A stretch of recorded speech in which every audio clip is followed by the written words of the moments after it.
Well, Wednesday will mark 4 years since Kentucky's first case of COVID-19. Just ahead of that anniversary, one community is honoring those who were lost to the virus. More than 180 people died from Boyle County. Today, a ceremony honored them. WKYT's Phil Pendleton is in Danville with the details.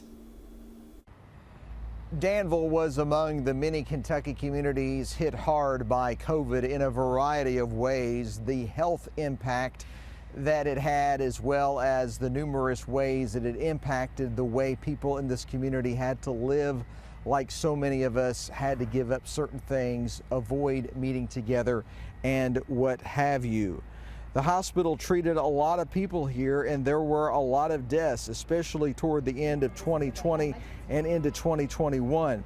Community leaders came together for a service Monday morning to remember. People shouted out the names of their loved ones who died. People gathered around a tree that was planted and to plant seeds. Joseph Key lost both his mother and brother to COVID-19.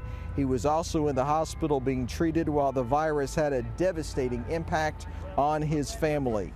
It was just devastating. 2 deaths like that, because I was still recuperating from COVID too. And I mean, I think about my brother because, you know, he worked all his life. He was ready to retire, and he retired and went straight to the hospital. So that right there kind of hurt me.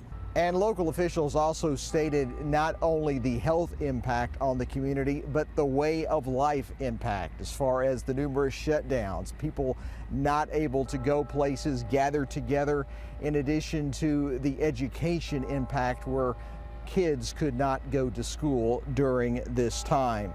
In Boyle County, Phil Pendleton, WKYT.